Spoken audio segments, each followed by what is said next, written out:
All right, ready to get started. Shavua Tov. Tonight we're going to be learning Daf Tzadi Ches Amud Beis and Maseches Shabbos, as well as Daf Tzadi Tes. We'll be most of the way down to the bottom, about 10 lines or so from the bottom by the end of the night. Tonight we're going to be speaking about the Mishkan and about 3 layers of the Mishkan, the Krushim, and then 2 sets of Urios, one that was made out of a collection of fabrics, and one that was made out of goats, a hair. And we're going to be speaking about them in regards to a fundamental machlokes as it relates to the thickness of the walls of the Mishkan, and therefore how it impacted the way that the fabric on top of it fell. That's going to be a machlokes that we'll see here right in the beginning, and it will carry us to the bottom of the page. And then for the rest of the day, we'll be back in some Hilchos Shabbos, and Mirz Hashem will pick up, as Matan just mentioned, with Daf Kuf, Mirz Hashem tomorrow, hitting the 100s for Hashem. So we're on the very top line of Tzadi Ches Amud Beis. A special thanks to my brother who covered for me on Thursday night. There is an audio recording that is currently in the WhatsApp group, but I didn't yet put up the video. I have to ask permission from the people's faces who will automatically show up in it. It wasn't set up for this kind of recording, so we'll see if we'll post it there. The Gemara opens on the top of Tzadi Ches Amud Beis. Let's get started. Tanu Rabbanan, the rabbis have taught us, crushing the boards of the Mishkan. Milamatan, at the very bottom of them, Ovyan Amma, they were an Amma wide. Now we're not talking about, like if this is the room, right, the square of my arms, we're not talking about this way. We're talking about any one brick, the thickness, the depth of the walls. Lamashal, how thick are the bricks on our house? How far do they go in and out of the house? Not right to left, but the depth of it. So that's what we're talking about, is the Ovyan, the thickness. So according to the Tanakama, Ovyan Amma, at the bottom they're an Amma, Umilamalan, but at the very top they thin out. How much do they thin out? Umilamalan kalyan v'holchanad ke'etzba. It goes and it thins out. It completes itself at the thickness of an etzba, very thin. Very thin. It goes from an amma, which is, I don't know, 1.5 feet. It's a pretty thick wall. And then it tapers down to an etzba. And that is, as we'll see soon, the Tanakama, Shene'emar, Yu Tamim al Rosho, Ulahalan hu Omer Tamu Nichresu Divrei Rabbi Yehuda. Based on these 2 psukim, that Tamim means, it says the word Tamim in the first pasuk, and at the end it says Tamim Nichresu, that it's going to get cut off. Namely, it looks like it's about to be cut off. So that's how the word Tamim means, a very small shear. But that was the sheet of Rabbi Yehuda, that the width of the krushim, of the walls, the boards that comprise the walls of the Mishkan, they thinned from bottom to top. They're tapered. Rabbi Nechemia Omer, 5th line, Tzadi Ches Amud Beis. Rabbi Nechemia Omer, Kishem shemilamatan ovyan amma, kach milamala ovyan amma. I don't agree. They're perfect rectangles. They are an amma at the bottom and they are an amma thick at the top. No difference at all. No tapering. What's his mari makom? Shne'emar yachdav. That's what the pasuk says.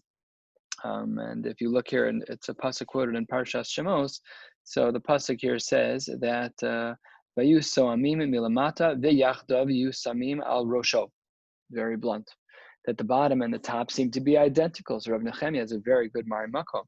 Says the Gemara, wait a minute, Rav Nechemia, you said that it was going to be a perfect rectangle, same at the top and same as the bottom. However, what about the pasuk that Rav Yehuda used? V'aksiv tamim. What do you do with the word tamim, which indicates that it does thin out at the top? So answers the Gemara, hahu telesu shleimin velo lesu denisra. What that means is that when the boards of the Mishkan were made, they should be made cut from one large piece, but they should not be, a compress of many different pieces of board, like we have press board nowadays. So it can't be that. It can't even be pieces of wood. So what Rabbi Yehuda used to teach us that the word tamim means that it tapers, Rabbi Nechemia says that the word tamim teaches us that all of the wood has to be tamim.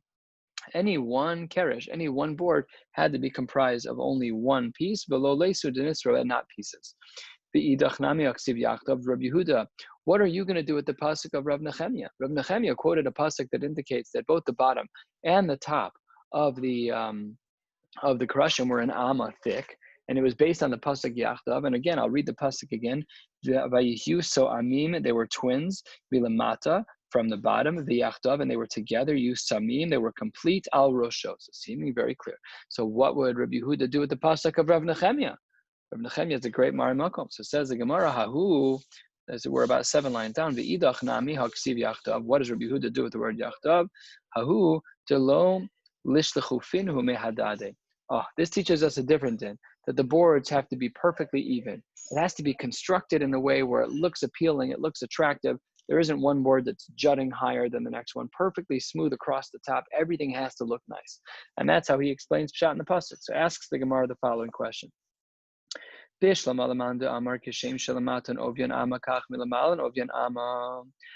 understand the second sheet. I understand Rav Nechemia, who says that both the bottom and the top had a depth. The bricks, the crushim, the boards had a thickness of 1 amma. That I understand.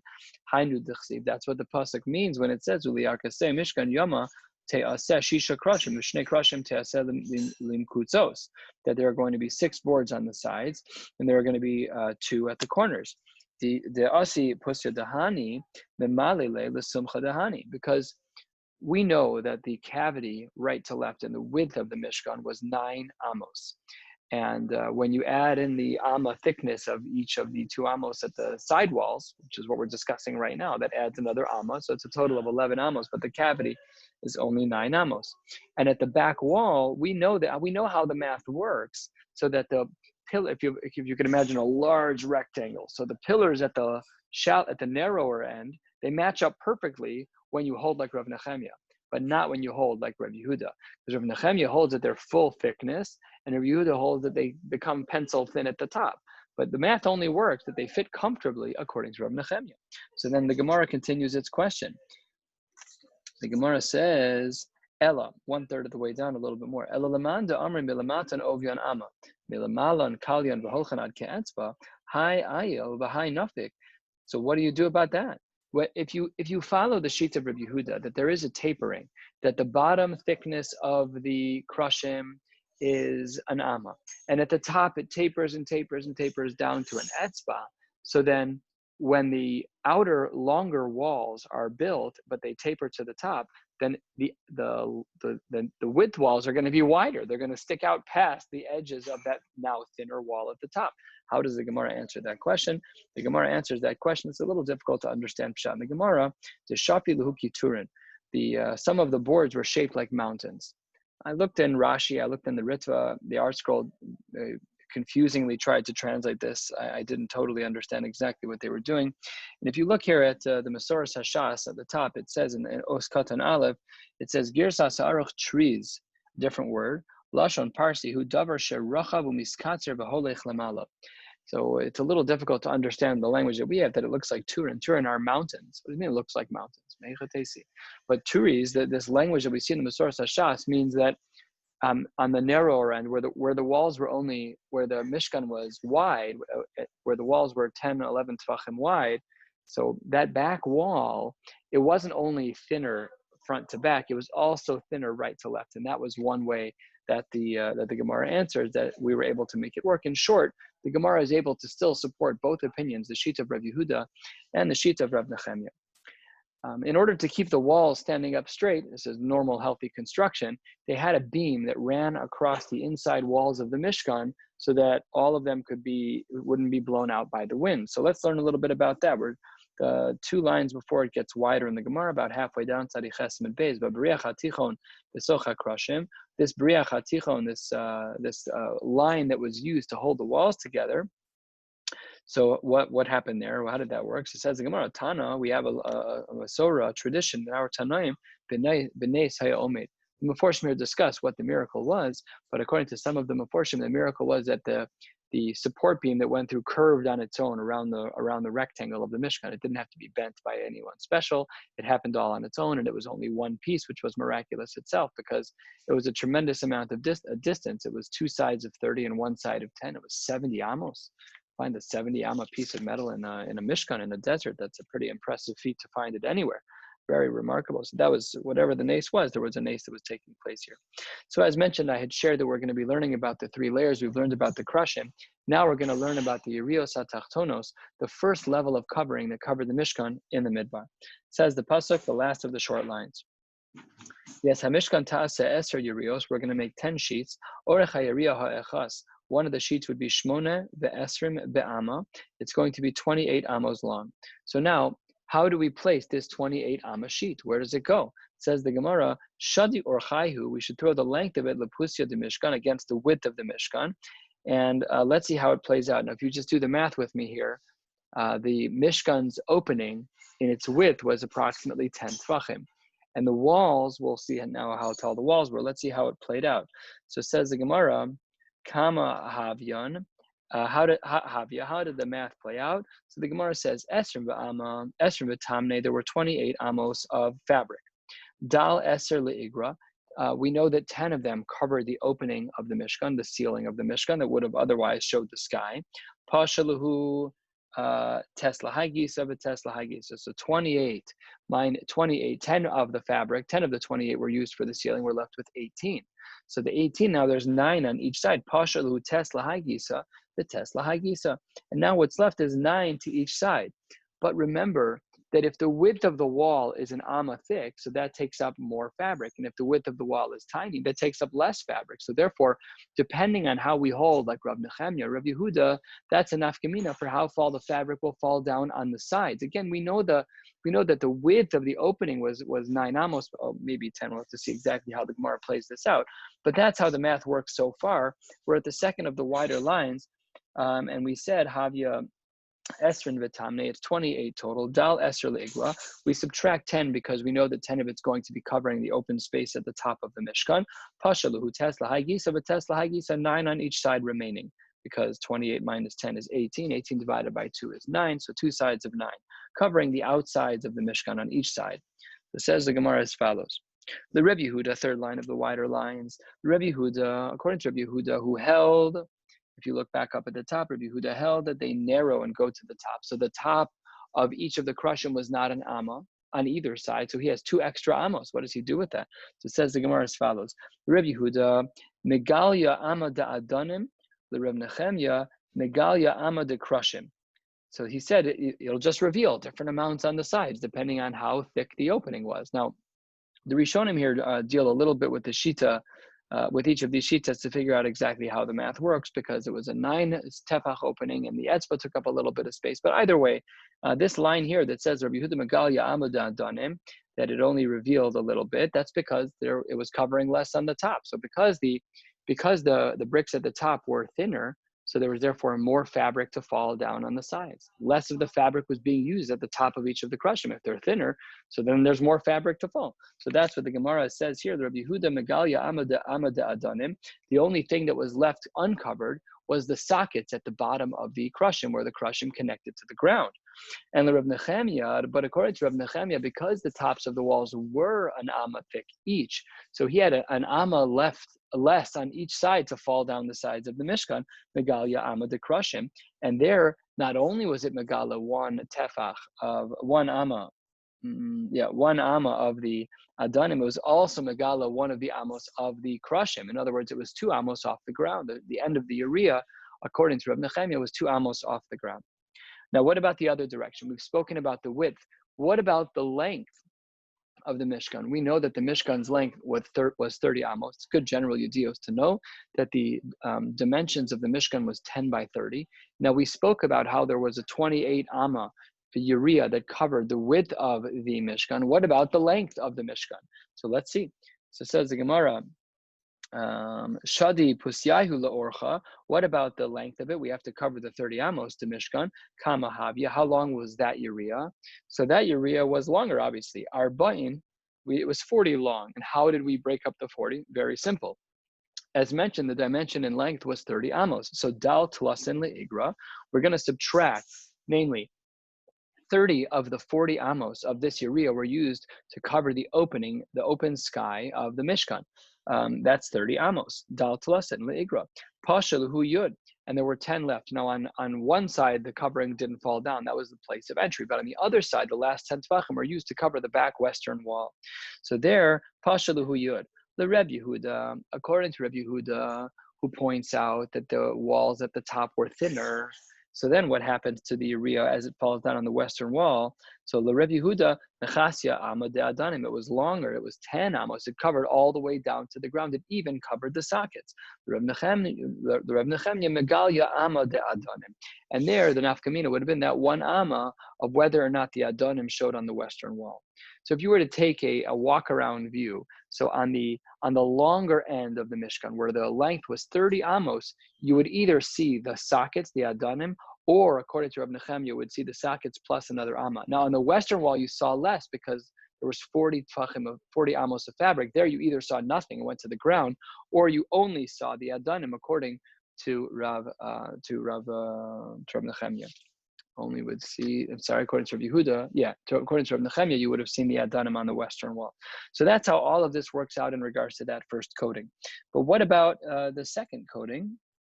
We know that there was another layer as well. So we've done the krushim and we've done the urios hatachtonos. Now we're going to do the next outer layer. The next outer layer was made from goat hair, as we're going to discuss in the Gemara soon. The asisa urios izim laohel. It was 30 amos long. This was longer than the 28 amma one that we put over the width of the Mishkan. So let's follow along here. We're 2/3 of the way down Sadi Chesamid Beis. Shadi or Chayhu Leposi. We take the length of this fabric and put it over the width of the Mishkan. The Mishkan Kamahavya. How much was it? So the Gemara says it was tlasin. It was 30 wide. Okay. Dal Eser Le'igra. 10 amos of this 30 amma fabric was used up for the open space of the sky. Pashalahu eser lahayisa ve'eser lahayisa. And now with this outer layer of fabric, so again, krushim, urios tachtonos, urios elyonos. Now we're talking about the urios elyonos. This was 30 amos. The under fabric, the urios tachtonos were 28 amos long. This is 30. So how does it work out? Well, now we have 10 for each side. And again, the Rebbe Yehuda, mechasya amade adonim. According to Rabbi Yehuda, because the width of the krushim were narrower, so there was more fabric to fall down to the sides, and because of that, it would even cover the adanim. The Rabbi Nechemia, who said that the tops of the krushim were an amma wide, there was less fabric to fall, and therefore he held megalia amma de adanim. You could see the sockets, and in fact, there's a brisa to support this. The brisa teaches us as follows: Ve'ha'amma mizeh ve'ha'amma mizeh be'odeif. Lechasos ama shel adanim divrei Rabbi Yehuda. Rabbi Yehuda held that the urios elyonos would cover even the adanim, and Rabbi Nechemia Omer lechasos ama shel krushim, and it would cover everything. Fine, it would cover everything except for the adanim. And now, what about the length of this urios elyonos? So we're really talking about quite a lot of material here. You have a number of garments that cover the width of it, and then you have to go the length of it as well. It's a tremendous amount of material, and it's 2 layers. It's the urios tachtonos, and again, the urios elyonos, as we've discussed. So now we're talking about how did the Mishkan, how did the Leviim apply the urios elyonos to the length of the Mishnah, 30 amos long. So we know it's 30 amos, right? That's 10 by 30. So let's see how this played out. 6 lines from the bottom of the page. Shadi pusyahu leorka de Mishkan. You would take the length of this fabric and put it according to the width of the fabric, and put it according to the length of the Mishkan. Kama havya. How big was this one? Mem ve'arba. This was 44 amos long, a very long garment. Just for math purposes, multiply times 1.5. This is a pretty long fabric. You're talking about something that's 66 amos in length. That's pretty significant. In feet, I mean, you're talking it's 66 feet in length. It's pretty long. So we have a very long thing that's made out of goat hair, apparently a beautiful item. And then how does it break up? Dal tlas in the igra. We know, of course, that there are 30 amos. We know that there are 30 amos of airspace in the length of the Mishkan. Very good. So now of the 44, we took up 30 with airspace. Pashaluhu arba srei. And we know now that there's 14 left. Dal tarte lekafla. We're going to remove 2 because the pasuk in the Torah taught us that there was a part of the Mishkan of this fabric that was doubled.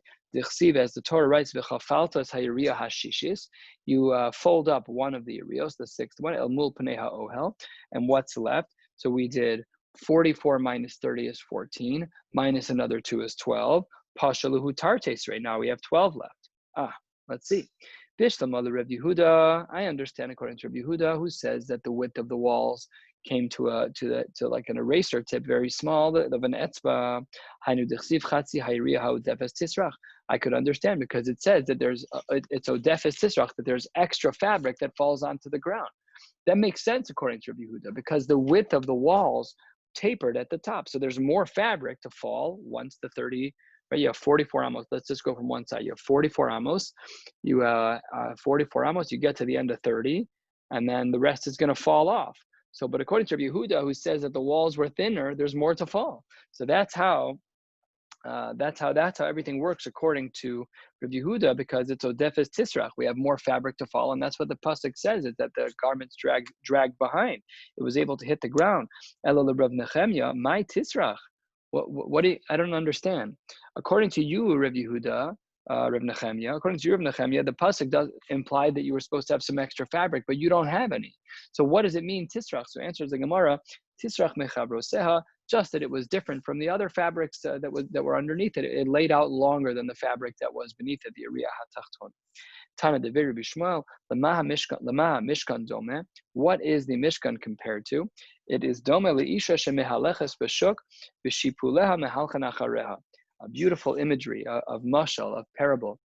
The Mishkan is like a woman who has who's wearing for her wedding. She has a long train coming off of her veil, and it's draping on the ground in a very beautiful way.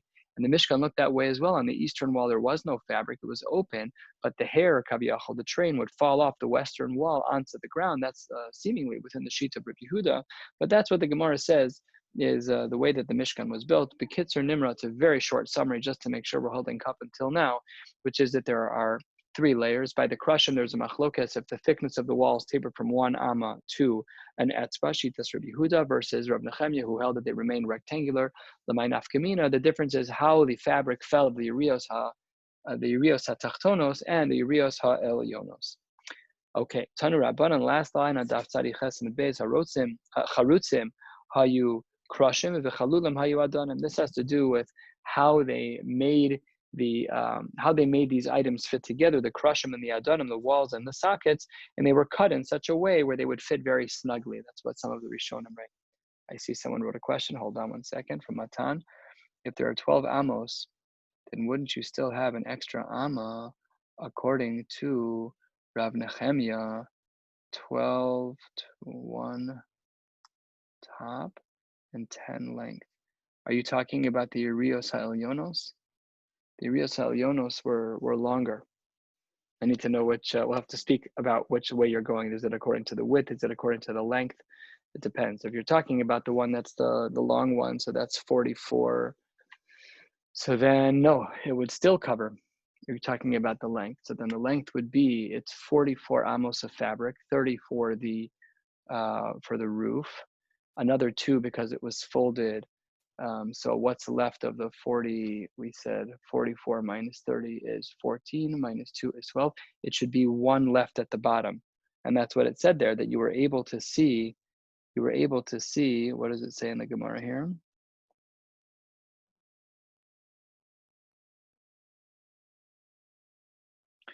It should have been that it was almost at the ground, but it wasn't quite at the ground. I think it maybe only covered the Adana, but it wasn't draping on the ground.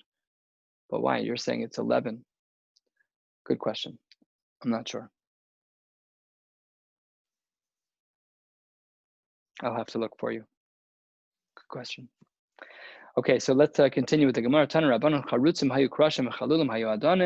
That we needed to build these in such a way where when the krushim were put into the adanim, that they clicked nicely, that they sat well, and that would make sure that the walls were going to be stable. The nirin, turning to the top of Tzadi Tes, Samar Aleph, the last of this 10 of the Tzadis, the nirin krusin belulos kochavim birikia. There was a very beautiful imagery that took place. That the Urios HaTachtonos were made out of a very colorful, beautiful blue combination of blues and purples fabric, as we'll see shortly, just in the next line. And there were also gold rings at the bottom of them.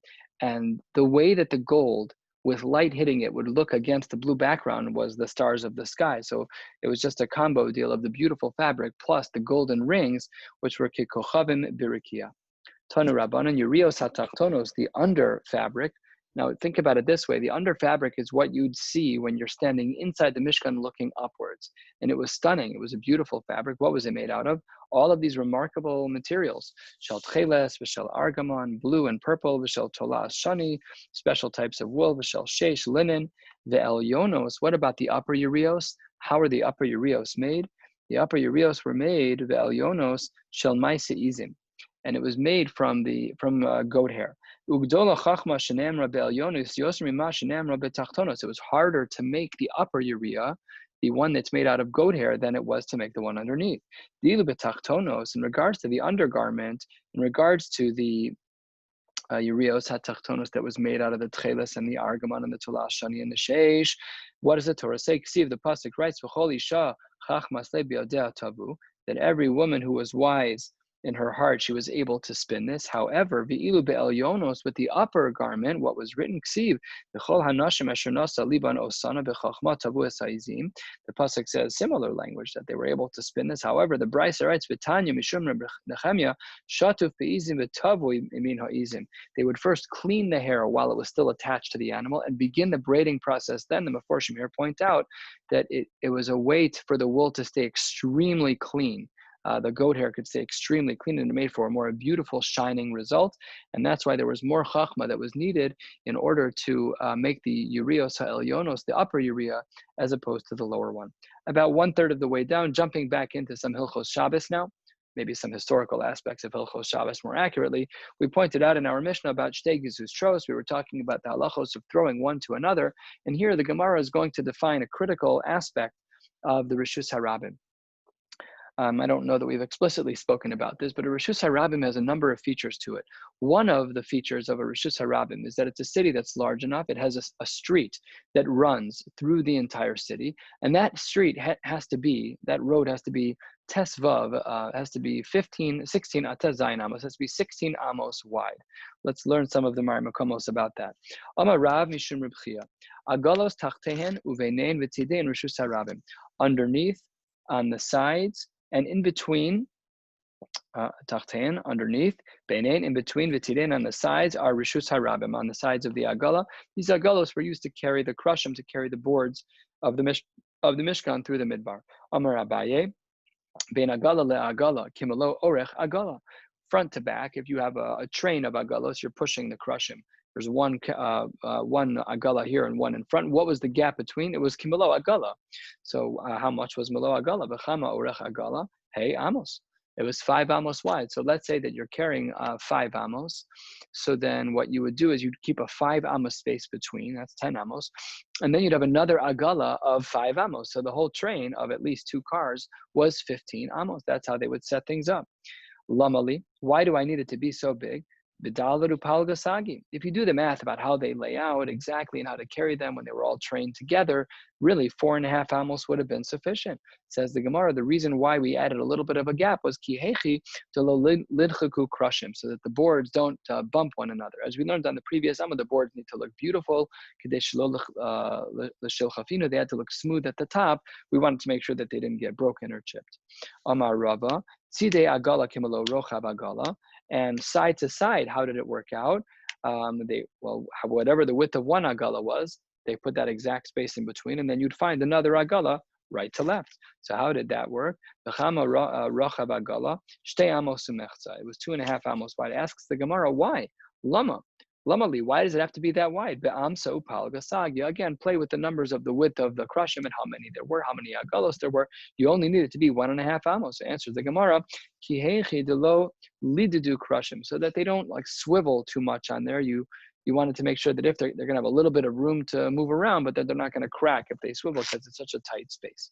So we wanted to make sure that there was space. So then asks the Gemara as follows. Hold on one second. If your math is right, going back to the previous din about the length, 5 plus 5 plus 5, and agala is 5, and we said the space in between agalos was 5, and then there's another agala, so 15.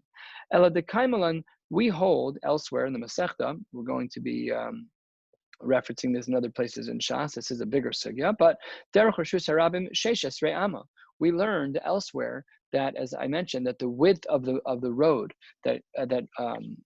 that cuts through a city has to be 16 amos in order for that space to be considered a rishus harabim. But anan, in our Gemara, de gamrina lami mishkan, we learn everything from the Mishkan. That was the previous plot that you learned the other night with my brother. So what do we see there? De gamrina lami mishkan, de mishkan chameisrei havoy. Why? But we said it was 15. If you're carrying, how wide do you have to carry? It's 15. It's 5 plus 5 plus 5 is 15. Where did we get 16 from? Says the Gemara, Amsa Yisera Havoy, Dehava Koi ben Levi, Mishtalfe, Krushim, Havanaki Lahu. There was a Levi whose job was to make sure that in case anything falls, he'd be there to support the process and make sure that nothing fell. It's beautiful. That brings us to the next Mishnah, 8-9 lines from the bottom on Sadi Tes, Amud Aleph. Chulia Sabor v'Hasela, Shein Guvon Asara Urachaban Arba, Hanotel Mehen, V'Hanosin Al Gabon, Chayev, Pachos Mikain, Pater. This is a well-known din that we've seen before, that an entity that earns its title of a Rishus HaYachid is something that is 10 tfachim tall with a breadth of 4 by 4. It has to have an area of 4 by 4 by 10 in order to be considered a Rishus HaYachid. So what's our Mishnah talking about? A bore is an indentation of that size in the ground. If you dig a hole straight down 10 amos, 40 inches deep, let's call it, and it's also 4 by 4 tfachim wide, that's a Rishus HaYachid, even if it's in the middle of a Rishus HaRabim, because that is its own entity. And a Sela, a rock as well, would have that same parameter. So that's what our Mishnah is discussing here, that if you have something that is the inverted form of a Rishus HaYachid, it's in the ground, it's cut out, that's a Rishus HaYachid, if it's 10 by 4 by 4. So too if it's a rock. And the din of the Mishnah is that if you take from it, or put on it from a Rishus HaRabim, then you have violated the Isser Doraisa of changing Rishuyos on Shabbos. We learned the Mara Makomos for that a couple of nights ago. Pachos Mikain, if any of these dimensions are less, if it's 9 by 4 by 4, if it's 10 by 3 by 4, whatever the dimensions are, if it's less than 10 by 4 by 4, so then the din is that you're pater. Says the Gemara, wait a minute, the Mishnah opened with the words Chulias Habor. The Chulia is like, it's like the rim above it. Like let's say that there's a chulia, there's like you have a pit and there's like a little rim of dirt around it. Why do you have to say that? Asked the Gemara. Lama li lemisne chulia sabor ve'asela. Why do I need that? I don't understand. If it's 10, it's 10. If it's not 10, it's not 10. Lisne habor ve'asela. We don't need to include the little bank of sand that's around the top. Who cares? If it's 10, it's 10. If it's not 10, it's not. What's the difference? Why add it? Says the Gemara, actually, the Rabbi Yochanan. This actually is something that supports the Shita of Rabbi Yochanan. What does Rabbi Yochanan hold? Damar Rabbi Yochanan bor v'chul yasa. Rabbi Yochanan teaches us an important din, that if there is a pit that is only 9 tefachim deep, and therefore short on the parameters of Rishus HaYachid, but there was 1 tefach of dirt above that, we taka do add them. Bor v'chul yasa mitzdarfin le'asara. That does taka turn into a Rishus HaYachid. So you could have, let's say, 2 tefachim of dirt above ground level, and an 8 tefach hole in the ground. That's Rishus HaYachid Daraisa, as long as it's 10 by 4 by 4. So it's a Chiddush shtickle. That's why the Mishnah had to add in the word Chulyasa, and Rav Yochanan taught us the din explicitly. And in fact, the Gemara then brings a raya to Rav Yochanan from a Brisa. Tanya Nami Hachi, the Brisa writes, Bor B'Rishus HaRabim Mamuka Yud, Urachava Arba, Ein Memalan Hemena B'Shabbos. If you have a hole in the ground that's 10 by 4 by 4, you are not allowed to reach into that, let's say there's water in there, and take that out from within the pit to outside the pit. That would be Shinui Rishuyos, because the pit, which is 10 by 4 by 4, is a Rishus HaYachid, and you just took water out and brought it into a Rishus HaRabim, you're an Avarian. Turning to the top of the next page, Ella im kain, the only way this would be allowed is if you made a mechitza, Ella im kain asu la mechitza gavoa yud tfachim. The only way you can solve the problem is by making it a Rishus HaYachid. You have to build mamash a fence around it to make it a Rishus HaYachid. Otherwise, it's nothing. If it's in your yard, that would be a great example. Let's say in my backyard, before Shabbos, my kids dug a hole in the dirt 10 by 4 by 4. But I have walls around it, so I can reach in there, no problem. It's not a Rishus HaYachid within a Rishus HaYachid. That's a zero. It's nothing. It's all just Rishus HaYachid. But when we find it in Rishus HaRabim, you're chayiv. You're not allowed to do that.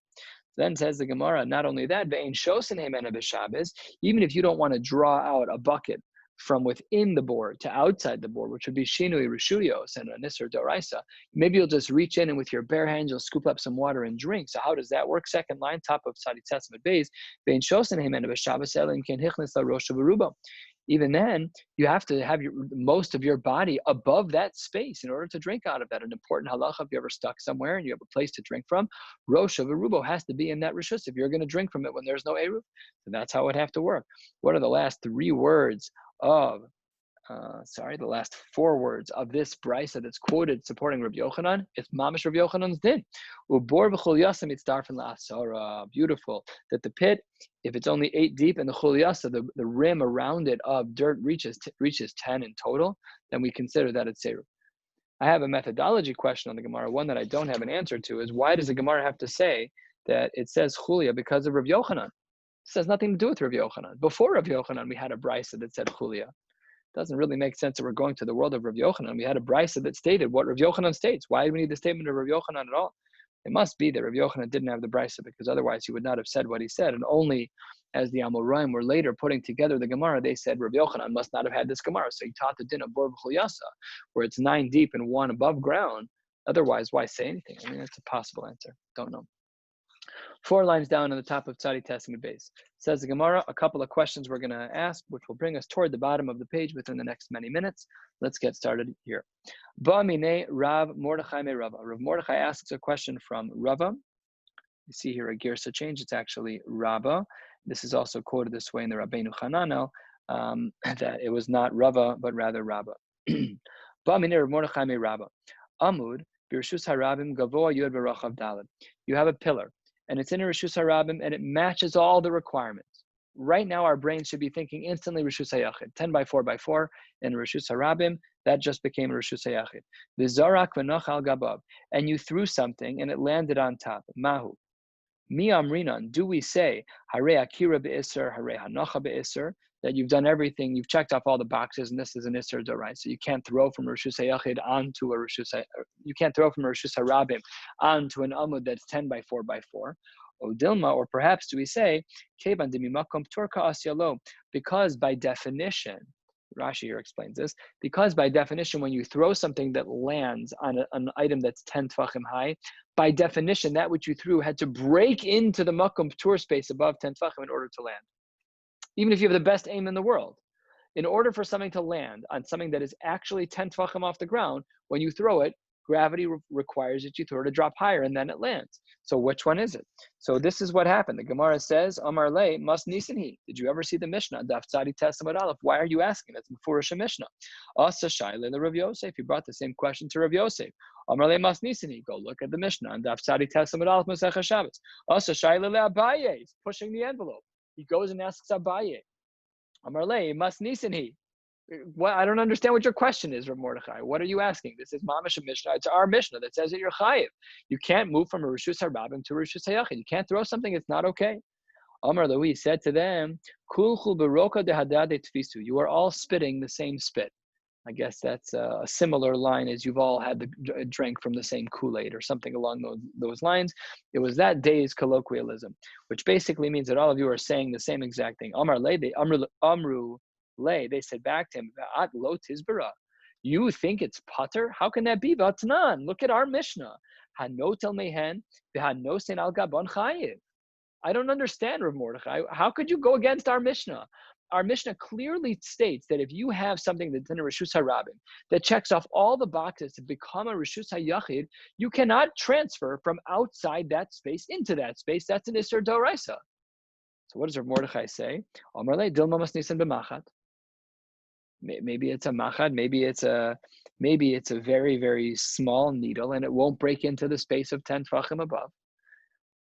So what did they say back to him? Machad nami efshar delo midli a porta. It's impossible that you can get it up there with it. The only way to get something onto a 10 tefach space is by breaking into the above 10 tefach space, which is makom tur. I don't understand. The Islay Morsha, there was a cutout, and if it's in a cutout, so then you'll still be chayiv. It'll be below 10 tefachim. Inami de ramya becharitza. So he was basically pushing the envelope to try and find out a way to make it that you could possibly be putter. But it seems to be that that's not the way that anybody else understood our Mishnah.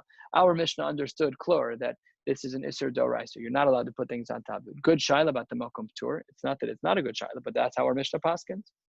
Amar Rav Misha, 1/3 of the way down. Amar Rav Misha, Boi Rav Yochanan. Rav Yochanan asked the following question. Kosel, Birshus Harabim, Gvoa Yud, Ve'eno Rachab Arba, Umukaf lekarmelis v'asar Rishus HaYachid. This is the case. You build a wall. The wall is above 10 tfachim, but it's not 4 tfachim wide. So let's call the wall 10 feet tall, but it's only 10 inches wide. It's not wide enough to be a Rishus HaYachid all unto itself. At the same time, it was Mukaf Karmelis. The wall that you built surrounded what used to be a Karmelis.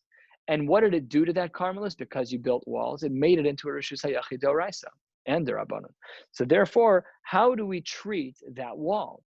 Do we say that the wall created the space and therefore be'etzem it's a reshus hayachid? Or no, does it follow the same rules that even though it's 10 tefachim tall, but because it's not 4 tefachim wide, it doesn't have the status of an item, an entity of reshus hayachid unto itself? So asks the Gemara as follows. We have this wall, it's 10 tall, it's not 4 wide, and it surrounds a carmelis and made it a reshus hayachid. The zorak v'nach al gabav, and you threw something on top of it from outside the walls. Mahu. Mi amrina, do we say, kevan de'eno rachav daled makom p'turhu, that because the wall is not 4 tefach wide, therefore it's a 0 and it's a makom p'tur, it's not a reshus hayachid. O dilma, or perhaps kevan de'aso reshus hayachid, because the wall was the mechanism that made the carmelis into a reshus hayachid, therefore kiman de mali damya, it's as if the walls are totally filled out of 4 tefachim. An interesting idea. The walls are powerful enough to create a reshus hayachid, but they themselves aren't a reshus hayachid. That's a great shaila in lumdus, just to think it out. When you're throwing from the outside of that world, let's say that you have your little encampment. My arms are the encampment. I built the wall. You're throwing from out here. So the walls make a reshus hayachid, but they're not? It's a great question. So let's see what the Gemara answers here. We're right now just about halfway down. Says the Gemara, Omar Ula kal v'chomer. We have a kal v'chomer. La'acherim, refer to a group of Tanaim. Osa mechitza le'atzmo lo kol shekain. If you're able to function as a mechitza to generate a reshus hayachid, you yourself lo kol shekain, all the more so you should be considered a reshus hayachid. We break the normal rules here, because what's the other option? The only way to look at the reshus hayachid is because of the mechitza, and the mechitza that you made, granted, wasn't almost 4 tefach thick, but it made the mechitza. It's what made the carmelis into a carryable space. Fascinating idea. It's Marnami. We have another source in the Amoraim that supports this idea. Amar Rav Chia Barashi, Amar Rav. V'chein Amar Rav Yitzchak, Amar Rav Yochanan. Kosel b'reshus harabim gavoa yud be'eno rachav arba umukav carmelis. A quote, the same case. Ve'aso reshus hayachid. If you have this wall, which is 10 tefach tall but not 4 tefach thick, but it surrounded a carmelis and made it a reshus hayachid, and hazorik b'nach al gabav, you threw on top of it chayiv. Why do they say that you are chayiv? Because all the more so you should be held accountable. So very, very unique. Then the Gemara concludes accordingly, that even though it breaks the rules, but because of the fact that the mechitza itself is what created the reshus hayachid, we therefore don't look at the regular rules of 10 by 4 by 4. Just the 10 generates enough to create a reshus hayachid, such that if you threw on top of it from a reshus harabim, that you'd be chayiv. Last shaila for the night. Will bring us another 10-15 lines. Boy Reb Yochanan, Bor Tisha ve'akar mimenu chulia v'hishlima la'asara mahu. All right, you're standing in a pit that's 9 deep. You take, let's say that it's in the shape of a disc. It's just a disc after disc that's 1 tefach thick. And you reach down and you take the last tefach of dirt and you throw it out. So you, in the same moment that you went from a depth of 9 to 10, it became a reshus hayachid, because now it's 10 deep, and then you threw something out of it. So here's what the Gemara's question is. Let's go back to the beginning. By Rav Yochanan, Bor Tisha, if you're standing in a pit that's 9 tefach deep, and then ve'akar mimenu chulya, you took out the last band of tefach to make it 10. V'hishlima la'asara. Mahu, what's the din? Akiras chayfetz. Ve'akiras mechitza b'hade hadade ka'asi u'mechayev. Do we say that at the very same time that we've turned a corner, that this bore, that this pit became deep enough to become a reshus hayachid, at the same time it also, it's mamish the same action. You're lifting up that last tefach of dirt and throwing it out. Until you lift it up, it's nothing. It's not a reshus hayachid. It's just part of the reshus harabim. But once you lift it up, it's a reshus harabim now. So, but it's on the threshold. It's kind of on the fence. So we don't know what it is. So that's the Gemara's question here. So do we say that? Lo mechayev, or do we say you're not chayev in such a case? Says the Gemara, "Ve'im tim salomar kevan de lo haba mechitza asara meikar lo mechayev." And if you want to say that you would not be chayev in such a case because up until this point it wasn't 10, well then we have another question, which is as follows. Bor yud, let's reverse the case. You have a pit that's 10 deep. And then what you do is v'nasan letocha, you throw something into the pit, which is a chulya, umiyata, and now it's no longer 10 deep. So it's the reverse case. So What now? When you threw it in, now it's no longer 10 deep. So what do we say? Mahu, do we say hanachas chayfetz v'siluk mechitza b'hadei adade ka'asu mechayev, that at the very same moment you can have a double thing happen where the dirt that falls in minimizes the depth from 10 to 9, therefore changing it from a reshus hayachid to a non-reshus hayachid, but maybe at the same time you can violate the isser. Oh, lo mechayev, or would that not be the case? Somebody asked a question. Hold on one second. Is there a separate isser of causing reshuyos to change? I don't think so. That's a great question. Converting the reshus harab into reshus hayachid? No, I don't think so. Other than to say that be'etzem, what's happening when you change this reshus hayachid into a non-reshus hayachid, by definition, you had to violate a different isser, which is transferring reshuyos. Let's say magically it happened on its own. I don't think there's any isser in doing that, other than the fact that it's difficult to do so without violating changing reshuyos, which is itself problematic. That's a great question. Never thought of that. It's a great question, but I don't think so. Anyways, this is the Gemara's question. What happens at the moment of status of change of a reshus? When it goes from reshus hayachid to a non-reshus hayachid, or vice versa, do we say that at the same moment that happens that an isser can take place? So says the Gemara back to Rabbi Yochanan, Tifshot le'mididei. He should be answering his own question. Why? Because it's not. The Mishnah writes, "Hazorek arba amos bakosa lamala me'asar tvachim kezorek ba'avir." When a person throws something against a wall above 10 tvachim, it's like they threw in the air. Lamata me'asara kezorek ba'aretz. And if you throw it below 10 tvachim against the wall, then it's as if you threw on the ground. Hazorek ba'aretz arba amos chayev. When we look at this case, this is such a brilliant analysis. You throw something against the wall, and you throw it exactly arba amos. Check this out. We said that it didn't, when you threw something against the wall, it didn't stick, it fell.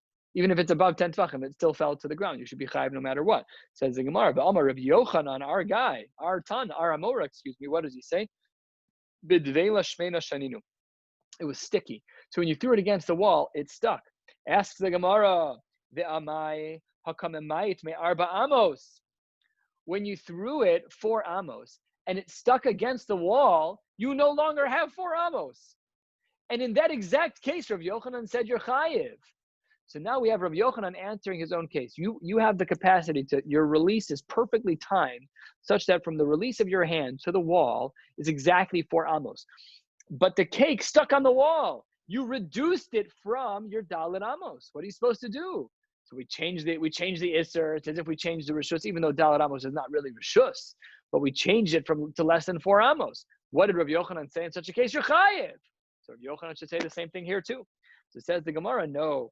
The reduction, what Rabbi Yochanan was be'etzem saying is that yes, you can do the isser and change the reshus at the same time. Says the Gemara, that's really not true. Hasam, in the case of Rabbi Yochanan where you threw something dalet amos and it stuck against the wall, hasam lo mevatale. That doesn't change the dalet amos really. Something stuck on the wall, but like it doesn't change the dalet amos really. It gets stuck on the wall. In time, the birds will eat it and it'll go away. But here, you really change the reshus. By dalet amos, you don't change a reshus. You made it a little less, but you're not changing a reshus. Here you are. When you pour in that last tefach of dirt into a 10 tefach deep pit, you changed it be'etzem.